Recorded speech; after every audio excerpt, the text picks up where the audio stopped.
नमस्कार, मी पूनम तुमचं पूनम बेसिक रेसिपीजमध्ये पुन्हा एकदा खूप खूप मनापासून स्वागत करते. सर्वात आधी मी तुम्हाला इथे एक करंजी तोडून दाखवते, म्हणजे तुमच्या लक्षात येईल किती खुसखुशीत या करंज्या तयार झालेल्या आहेत. त्याचबरोबर आतील सारणसुद्धा अप्रतिम चवीचं तयार होतं. तर आज आपण दिवाळी फराळामधला 6वा पदार्थ म्हणजे अगदी खुसखुशीत अशा करंज्या बनवल्या आहेत. तुम्ही ही करंजी बघू शकता, वरती अजिबात याच्या पारीला असं बबल्स किंवा असे फोड आले नाही, एकसारखी प्लेन याची पारी तयार झाली आहे. तर खूप साऱ्या टिप्स आणि ट्रिक्ससह तुमच्याबरोबर रेसिपी शेअर केली आहे, तर व्हिडिओ शेवटपर्यंत नक्की बघा. चला रेसिपीला सुरुवात करूया. तर एका कढईमध्ये आपल्याला 2 वाट्या किसून घेतलेलं सुकं खोबरं घ्यायचं आहे. मंद आचेवर हलक्याशा गुलाबी रंगावर हे खोबरं खरपूस होईपर्यंत भाजून घ्यायचं आहे. खोबरं भाजलं गेलं की लगेच एका परातीमध्ये किंवा ताटामध्ये काढायचं आणि पूर्णपणे आपल्याला हे गार करून घ्यायचं आहे. तर इथे अजिबात खोबरं जळू द्यायचं नाही आहे, व्यवस्थित खमंग असं गुलाबी रंगावरच भाजायचं आहे. खोबरं गार होतं आहे तोपर्यंत त्याच कढईमध्ये आपल्याला 1 टेबलस्पून इतकी खसखस टाकायची आहे. ही खसखससुद्धा मंद आचेवर सोनेरी रंग येईपर्यंत भाजून घ्यायची आहे. हवं असेल तर भाजल्यानंतर ही खसखस तुम्ही खलबत्त्यामध्ये थोडी कुटून मग ॲड केली मिश्रणामध्ये तरीही चालेल, पण मी अशी अख्खीच टाकली आहे. अशी कुटून जर यामध्ये खसखस ॲड केली तिची चव खूप छान लागते. आता आपण ही सुद्धा परातीमध्ये काढून पूर्णपणे गार करायला ठेवूयात. आता त्याच कढईमध्ये 2 टेबलस्पून म्हणजे 2 मोठे चमचे इतकं साजूक तूप घ्यायचं आहे. यामध्ये आपल्याला जाडसर अशी गव्हाची कणिक टाकून घ्यायची आहे. अशी तुमच्याकडे जाडसर गव्हाची कणिक नसेल तर रेग्युलर तुम्ही गव्हाची कणिक घेऊ शकतात. त्यामध्ये 1 टेबलस्पून इतका बारीक रवा टाकायचा आणि खमंग अशी सोनेरी रंगावर ही कणिक भाजून घ्यायची आहे.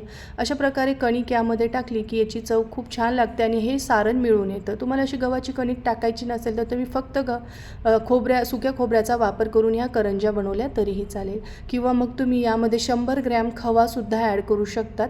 गरम करून मग तो टाकायचा मिश्रणात. आता हे खोबरं छान गार झालं आहे, हाताने मॅश करून घ्यायचं आहे आणि यामध्ये तुमच्या आवडीचे कुठलेही ड्रायफ्रूट्स तुम्ही ॲड करू शकतात.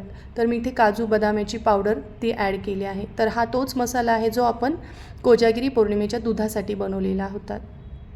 1 चमचा आपल्याला यामध्ये वेलदोड्याची पूड टाकायची आहे आणि 1.5 वाटी पिठी साखर टाकायची आहे. पिठी साखरेच्या ऐवजी तुम्ही इथे गुळाची पावडरसुद्धा वापरू शकतात. त्यामुळे सुद्धा या करंज्या खूप खुसखुशीत आणि चविष्ट तयार होतात. याआधीसुद्धा आपल्या चॅनलवर मी याची रेसिपी अपलोड केली आहे गुळाच्या करंज्यांची, तिथे जाऊनसुद्धा तुम्ही चेक करू शकतात. आता याला छान मिक्स करून घ्यायचं आहे. तुमच्याकडे वेळ नसेल तर तुम्ही आदल्या दिवशी असं सारण तयार करून ठेवून देऊ शकतात आणि आयत्या वेळी फक्त पारीचं मिश्रण भिजवायचं आणि तुम्ही अशा खुसखुशीत करंज्या यापासून तयार करू शकतात.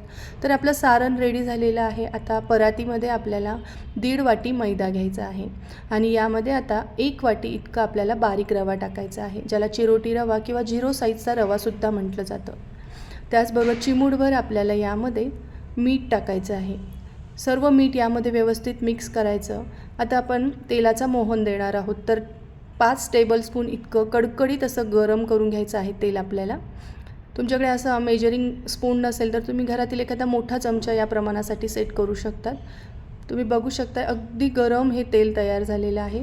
मैद्यावर टाकलं की लगेच आपल्याला चमच्याने त्याला व्यवस्थित मिक्स करायचं आहे.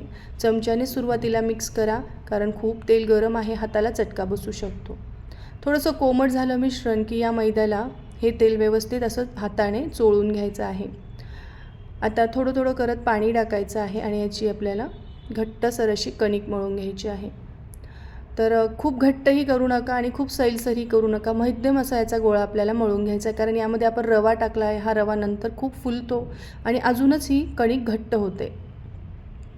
तर या ठिकाणी मी अशी कणिक ही मळून घेतली आहे. आता आपण हिला रेस्ट करायला ठेवणार आहोत.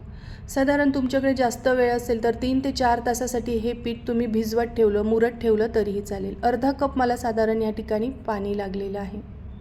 पाणी थोडंफार कमी जास्त लागू शकतं. यावर झाकण ठेवून मी 1-2 तासासाठी ही कणिक भिजवत ठेवली होती. हे बघा मस्त मुरलेली आहे. यातला रवा चांगला फुलतो यामुळे आणि या पारीचं मिश्रण खूप छान तयार होतं. याला चांगलं मळून घ्यायचं आहे. थोडासा दुधाचा हात लावून घ्यायचा आहे मळताना, कारण यामधला रवा फुलून अजूनच हे घट्ट झालेलं आहे. किंवा मग तुमच्याकडे असा बत्त्या असेल तर तुम्ही बत्त्याने याला थोडंसं असं ठेचून घेतलं तरीही चालेल. किंवा मग तुम्ही फक्त दूध टाकायचं आणि थोडं सैलसर होईपर्यंत मळून घ्यायचं आहे. थोडासा या ठिकाणी वेळ लागतो. आणि आता एवढ्या मिश्रणाच्या साधारण 20 मी लाट्या तयार करून घेणार आहे. अतिशय खुसखुशीत करंज्या तयार होतात जर तुम्ही या सर्व टिप्स फॉलो केल्या तर. आणि आता पुरी एवढी आपल्याला याची एक लाटी तयार करून घ्यायची आहे. यामध्ये तेलाचा मोहन पुरेसा असल्यामुळे आपल्याला पीठ किंवा तेल अजिबात लावायची गरज पडत नाही लाटताना. आता आवश्यकतेनुसार यामध्ये तयार केलेलं सारण भरून घ्यायचं आहे. साधारण 2 छोटे चमचे इतकं मी यामध्ये टाकलं आहे. यामध्ये थोडं सारण जास्त भरायचं म्हणजे या करंज्या खायला खूप छान लागतात. आणि कडेला असं पाणी लावून घ्यायचं आहे पारीच्या, म्हणजे या तेलामध्ये टाकल्यावर सुटत नाही. तर ही महत्त्वाची स्टेप आहे. व्यवस्थित पाणी लावून घ्यायचं आहे पारीच्या कडेला आणि याला असं दाबून घ्यायचं आहे हाताने. आणि मग हे बघा अशा प्रकारे कट करून घ्यायचं आहे चंद्रकोर आकारामध्ये. तर आता आपण ही साच्यामध्ये सुद्धा करून बघणार आहोत. अशा प्रकारे आपल्याला करंज्या करून घ्यायच्या आहेत. तर मी पुन्हा एक पुरीसारखी इथे एक पुरी लाटून घेतलेली आहे आणि माझ्याकडे इथे एक साचा आहे करंजीचा, त्यामध्ये मी या करंज्या करणार आहे.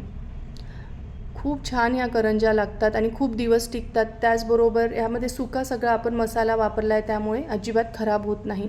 तुम्हाला आवडत असेल तर तुम्ही या सारणामध्ये थोडेसे बेदाणे टाकू शकतात किंवा मग चारोळीसुद्धा टाकू शकतात. त्यानेसुद्धा खूप छान हे सारण लागतं. पण बऱ्याचदा चारोळी टाकली की त्या लवकर खवट होतात, त्यामुळे मी यामध्ये त्या ॲड केलेल्या नाही आहे. तुम्हाला आवडत असतील तर तुम्ही जरूर टाका. तर बघा असं कडेला आहे ना पाणी नक्की लावून घ्या, नाहीतर ह्या तेलामध्ये सुटतात. तर सर्व अशा मी करंज्या या ठिकाणी तयार करून घेणार आहे. इथे महत्त्वाची टीप आहे, असं एक हलकंसं ओलं करून घेतलेलं मी कापड घेतलं आहे. त्यावर आपल्याला या करंज्या ठेवायच्या आहे आणि झाकून ठेवायच्या आहे. नाहीतर या खूप कोरड्या होतात, मग तळताना त्या तेलामध्ये सुटू शकतात. त्यामुळे अशा प्रकारे अशा कॉटनच्या रुमालाखाली वगैरे या सर्व झाकून ठेवायच्या आहे. हलकासा ओला करून ठेवायचा, तो खूप जास्त ओला नसावा.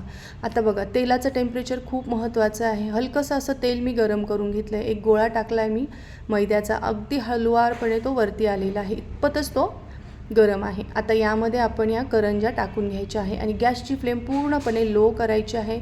आणि प्रत्येक वेळेला करंजी टाकताना ती चेक करून घ्या, नाही तर याच्या कडा तेलामध्ये सुटतात आणि थोडासा तळल्यासारखी दिसली की मग ती हलक्या हाताने अशी पलटवून घ्यायची आणि पूर्णपणे सोनेरी रंगावर आपल्याला या करंज्या तळून घ्यायच्या आहे.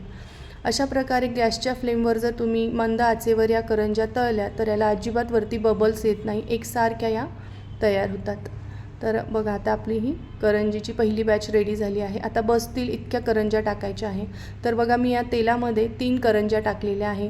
यामधल्या ज्या करंज्या आपण जेव्हा तेलामध्ये टाकतो तेव्हा त्या साईडने व्यवस्थित चेक करूनच टाका, नाहीतर त्या तेलामध्ये सुटतात आणि आपलं तेल खराब होऊ शकतं. तर मी यातली जी सुटलेली करंजी होती तेलामध्ये ती काढून टाकली आहे. अशा प्रकारे मंद आचेवर या सर्व करंज्या करून घ्यायच्या आहे. तर एवढ्या मिश्रणामध्ये 20 ते 22 करंज्या या ठिकाणी तयार झालेल्या आहे. पूर्णपणे गार झाल्या की तुम्ही डब्यामध्ये भरून घेऊ शकता. तुम्हीसुद्धा या दिवाळीला अशा प्रकारे खुसखुशीत करंज्या करून बघा. रेसिपी कशी वाटली मला कमेंट करून नक्की सांगा. माझा व्हिडिओ पाहिल्याबद्दल तुमचे खूप खूप धन्यवाद.